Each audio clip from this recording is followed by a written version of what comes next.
नमस्कार, खबर उत्तराखंड में आप सभी का स्वागत है। मैं हूं आपके साथ गरिमा वाजपेयी। खबरों में आगे बढ़ेंगे उससे पहले एक नजर आज की हेडलाइंस पर डालते हैं। सीएम पुष्कर सिंह धामी का ऐलान, महिला उम्मीदवारों को उत्तराखंड विधानसभा चुनाव में भाजपा देगी प्राथमिकता।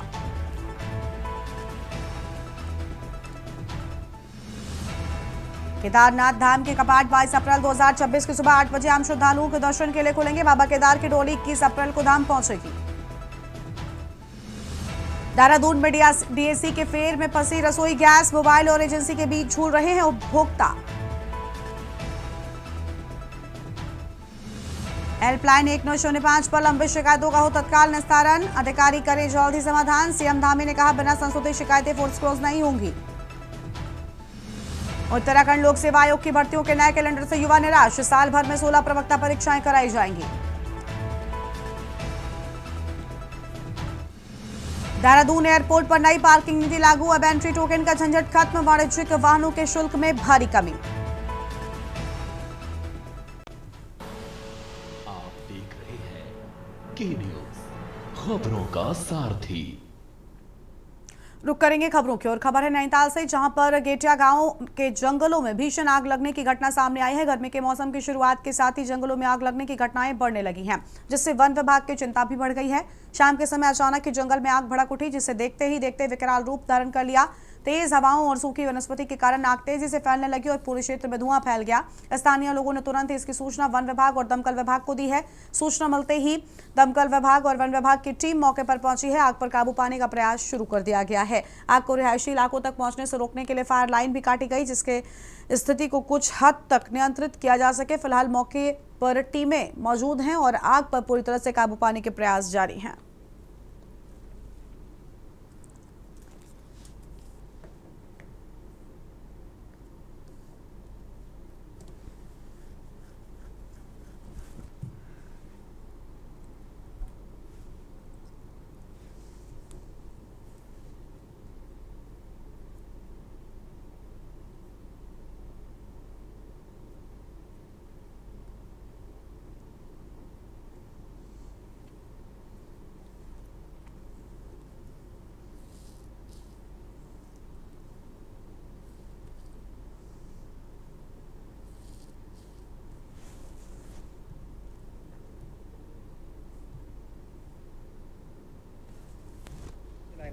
रास्ते में नहीं आएगी तो आएंगे शूटिंग होगी। ये दिनांक 19/4/26 को शाम को हमारा ये 18:04 यानी 6:04 पर हमें आग की सूचना मिली, जो आलू के क्षेत्र में जंगल की तरफ था। और हमें डीसीआर के माध्यम से सूचना प्राप्त हुई तो हमारा तो तुरंत अपने क्या कहते हैं एमएफई फायर यूनिट को लेकर तुरंत रवाना किया गया। वहाँ पर जाके मेरे इंचार्ज जो यूनिट इंचार्ज थे, उन्होंने मुझे सूचना दी कि आग बहुत दूर है गाड़ी की सड़क से, हमारी गाड़ी नहीं पहुँच सकती है। अगली खबर रामनगर से, जहां पर नेशनल हाईवे 309 पर तेज रफ्तार और ओवरटेक की कोशिश एक बड़ा हादसा बन गई। रिलायंस पेट्रोल पंप के पास हुए इस हादसे में एक कार ने बाइक सवार 2 युवकों को जोरदार टक्कर मार दी, जिससे दोनों गंभीर रूप से घायल हो गए। जानकारी के अनुसार विवेक और अफजल नाम के 2 युवक बाइक से चिल्किया से रामनगर की ओर आ रहे थे। इस दौरान पीछे से आ रही कार ने ओवरटेक करने की कोशिश की, लेकिन चालक ने नियंत्रण खो दिया और बाइक को टक्कर इतनी तेज थी कि दोनों युवक बाइक समेत सड़क पर गिरकर दूसरी लेन की ओर आ गए। जहां सामने से रोडवेज बस आ रही थी, गली में तरह की बस चालक ने समय रहते ब्रेक लगा दिया, जिससे दोनों युवक बस के नीचे आने से बाल बाल बच गए। हादसे के बाद मौके पर अफरा तफरी मच गई। स्थानीय लोगों ने तुरंत ही घायलों को संभाला है।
का नाम क्या है?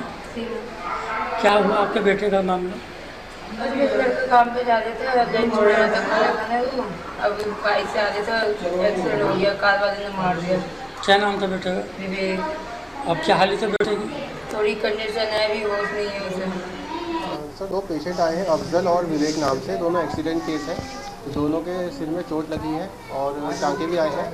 दोनों को सिटी स्कैन के लिए रेफ़र किया गया है, प्राइमरी उपचार कर दिया गया है और दोनों के सिर में चोटें आई है, उसके लिए सिटी स्कैन के लिए रेफ़र किया गया। अगर चोटें गंभीर होगी तो आगे फर्दर हायर सेकेंडरी के लिए रेफ़र कर दिया जाएगा। खबर है उधम सिंह नगर से, जहां पर जिले में पुलिस ने नशे के खिलाफ चलाए जा रहे अभियान के तहत बड़ी सफलता हासिल की है। वरिष्ठ पुलिस अधीक्षक अजय गणपति के नेतृत्व में एसओजी रुद्रपुर और कोतवाली रुद्रपुर पुलिस की संयुक्त टीम ने कार्रवाई करते हुए बड़ी मात्रा में अवैध गांजा बरामद किया। पुलिस ने करीब 558.78 किलोग्राम गांजा जब्त किया है, जिसकी अंतर्राष्ट्रीय बाजार में कीमत लगभग 2 करोड़ 80 लाख रुपए आंकी गई है। ये गांजा के गट्ठरों के बीच छिपाकर एक कैंटर वाहन से उड़ीसा से उत्तराखंड लाया जा रहा था। गुप्त सूचना के आधार पर पुलिस ने वाहन को रोका और तलाशी के दौरान ये बड़ी खेप बरामद की है। 3 शातिर तस्करों को भी गिरफ्तार कर लिया गया है।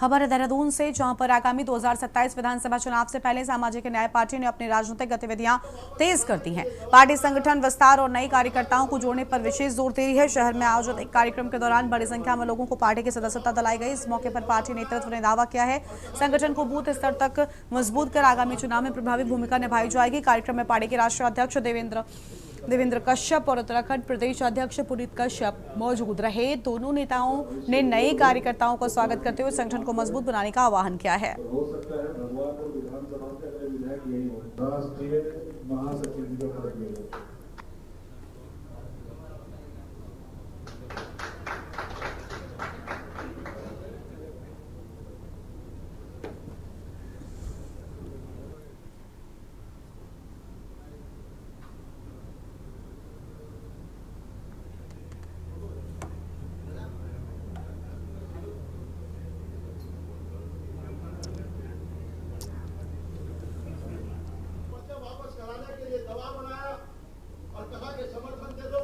हमने कहा हम समर्थन नहीं देते, हमारी नीति है। पर्चा वापस कराने के लिए दबाव बनाया और कहा कि समर्थन दे दो। हमने कहा हम समर्थन नहीं देते, हमारी नीति है।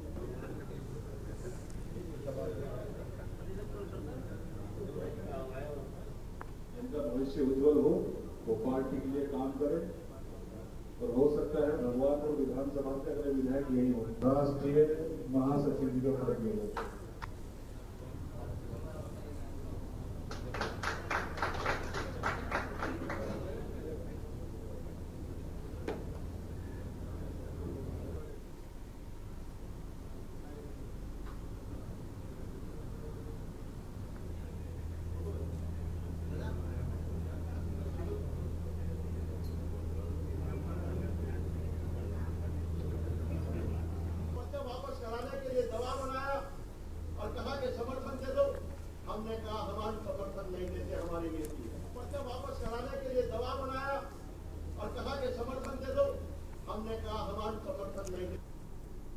खबर है रुद्रपुर से, जहां पर जिले में ब्राह्मण महासभा ने भगवान परशुराम जन्मोत्सव श्रद्धा और उल्लास के साथ मनाया। कार्यक्रम आवास विकास स्थित परशुराम पार्क में आयोजित किया गया, जहां बड़ी संख्या में श्रद्धालु और गणमान्य लोग मौजूद रहे। कार्यक्रम में महापौर विकास शर्मा और विधायक शिव अरोड़ा सहित कई जनप्रतिनिधियों ने भगवान परशुराम को नमन किया।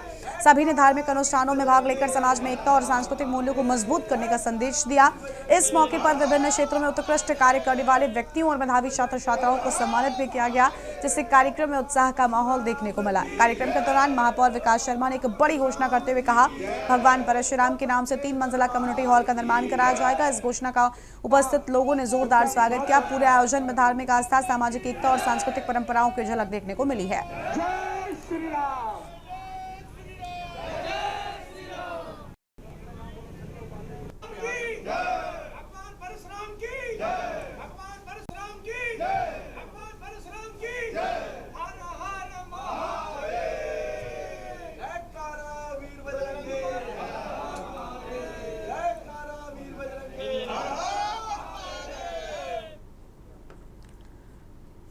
गदरपुर क्षेत्र के राधाकांतपुर गांव में देर रात बड़ा हादसा हो गया, जहां खेत के पास लगे ट्रांसफार्मर से निकली चिंगारी ने किसान की खड़ी गेहूं की फसल को आग के हवाले कर दिया। इस घटना में किसान सत्येंद्र बैद की करीब 2 एकड़ गेहूं की फसल पूरी तरीके से जलकर राख हो गई। जानकारी के अनुसार ट्रांसफार्मर से अचानक चिंगारी निकलने के बाद आग ने तेजी से पूरे खेत को अपनी चपेट में ले लिया। देखते ही देखते आग ने विकराल रूप धारण कर लिया, पूरी फसल नष्ट हो गई। हालांकि ग्रामीणों ने तत्परता दिखाते हुए आग पर काबू पाने का प्रयास किया, उसे गांव की आबादी तक पहुंचने से पहले ही रोक दिया, जिससे एक बड़ा हादसा टल गया। ग्रामीणों का आरोप है कि घटना की सूचना कई बार अग्निशमन विभाग को दी गई, लेकिन दमकल वाहन समय पर मौके पर नहीं पहुंचा, जिससे लोगों में आक्रोश फैल गया। तो वहीं भाजपा जिला उपाध्यक्ष अमित नारंग ने कहा कि दिनेशपुर क्षेत्र में जल्द ही 24 घंटे दमकल सेवा की व्यवस्था सुनिश्चित की जाएगी।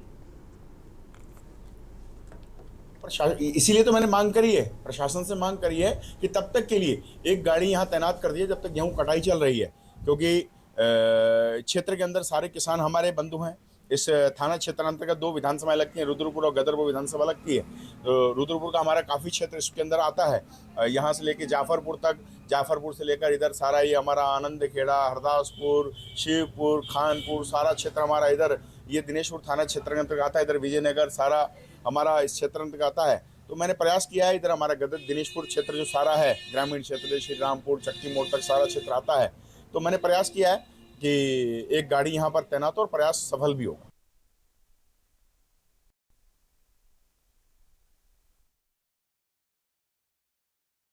अब सीधा आपको ऋषिकेश लेकर चलते हैं। मुख्यमंत्री पुष्कर सिंह धामी पहुंचे हुए, क्या कुछ कह रहे हैं सुनेंगे।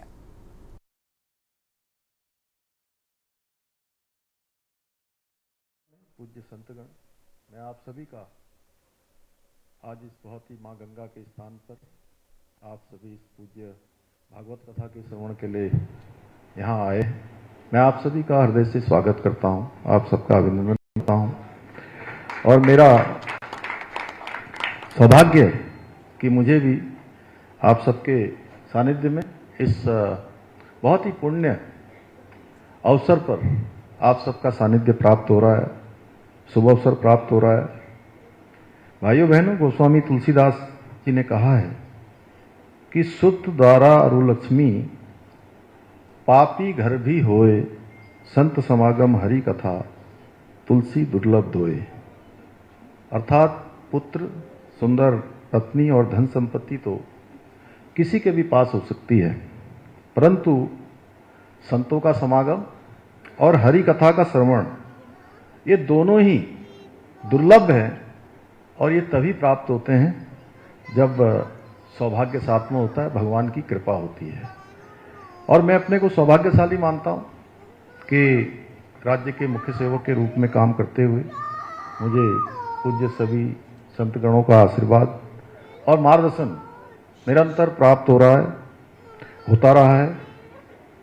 और मैं कहना चाहता हूँ कि श्रीमद् भागवत महापुराण कोई सामान्य ग्रंथ नहीं है, अपितु स्वयं भगवान श्री कृष्ण की दिव्य वाणी का साकार रूप है। इसमें भक्ति भी है, ज्ञान भी है, वैराग्य भी है और धर्म, इन चारों का उत्कृष्ट वर्णन इस महापुराण में मिलता है। और श्रीमद् भागवत में भगवान श्री कृष्ण की विभिन्न लीलाओं का, उद्धव संवाद, गीता ज्ञान, आध्यात्मिक ज्ञान का विस्तृत विवरण है, जो हम सब अभी पूरे अगले 7 दिनों तक लगातार पूज्य महाराज जी के श्रीमुख से सुनेंगे। और यह वही ग्रंथ है जिन्होंने महाराज परीक्षित को मृत्यु को भय से मोक्ष की अनुभूति से परिचित कराया था। आज के दौर में भी जब मनुष्य भौतिकता की दौड़ में मानसिक और आत्मिक रूप से अशांत है, तो ऐसे में श्रीमद् भागवत कथा का श्रवण हमें आंतरिक शांति देता है।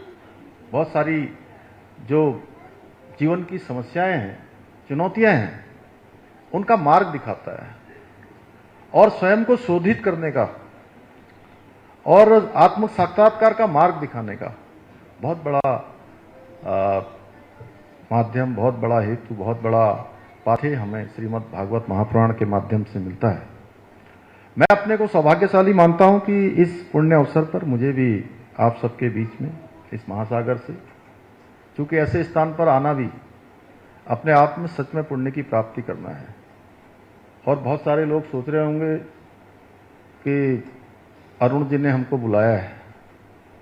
अरुण जी को हेतु बनाया है भगवान ने। आप आए तो सब भगवान की इच्छा से हैं, भगवान की कृपा से हैं। और भगवान की कृपा न होती, भगवान की इच्छा न होती, तो कोई आसानी से यहां नहीं पहुंच पाता। ये बिल्कुल सच मानिए, ये उतना ही सच है। बाकी तो पूज्य स्वामी जी यहां मंच पर व्यास गद्दी पर विराजमान हैं, और मैं ज्यादा बोलूंगा तो स्वामी जी सोचेंगे कि ये जो काम अभी मुझे करना है, ये काम पहले ही जो है क्यों जो है।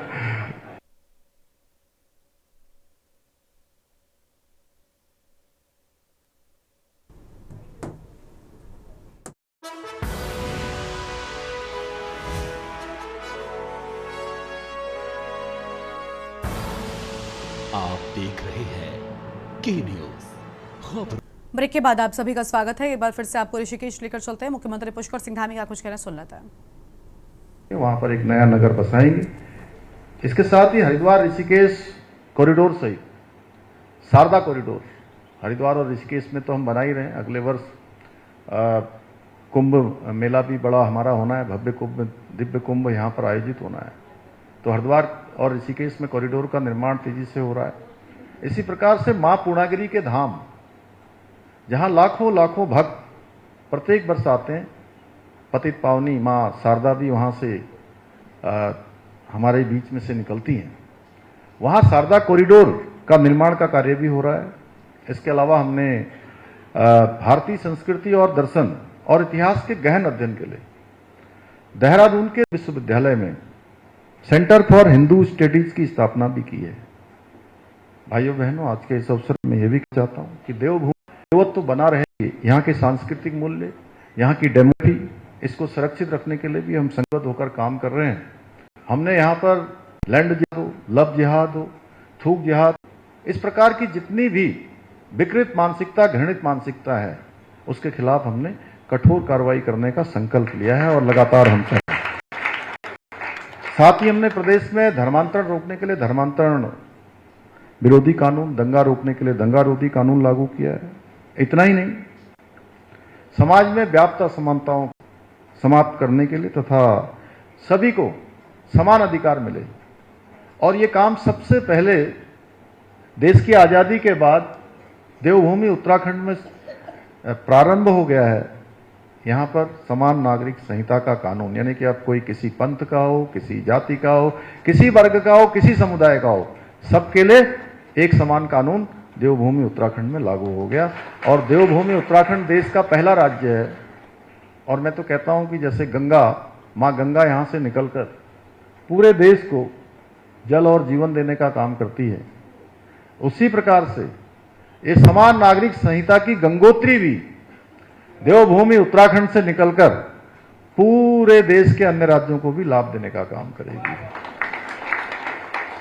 और भाइयों बहनों, हमारी सनातन संस्कृति में नारी को शक्ति और मातृ स्वरूप के रूप में पूजनीय माना गया है। कहते हैं यत् नारस्तु पूजयन्तु रमन्त तत्र देवता। जहां नारियों का सम्मान होता है वहां देवताओं का वास होता है। ये हमारी संस्कृति कहती है, हमारे संस्कार कहते हैं।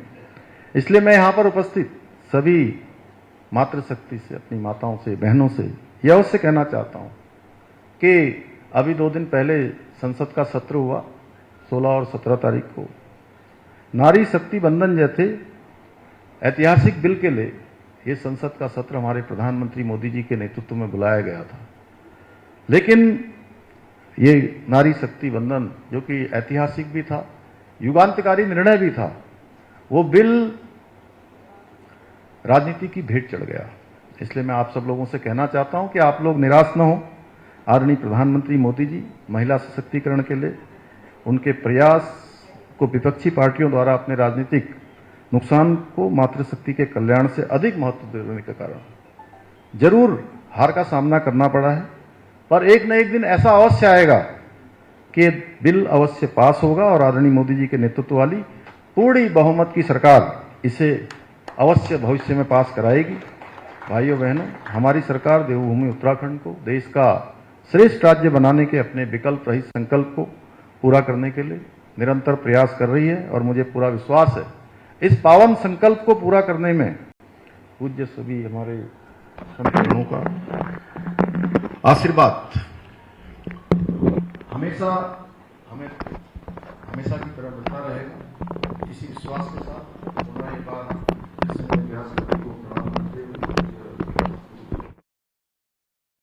से हम पुष्कर सिंह धामी पहुंचे, उनकी ओर से हम बातें कही गई हैं। खबर उत्तराखंड में इतना ही। देखते रहिए न्यूज़ इंडिया। नमस्कार।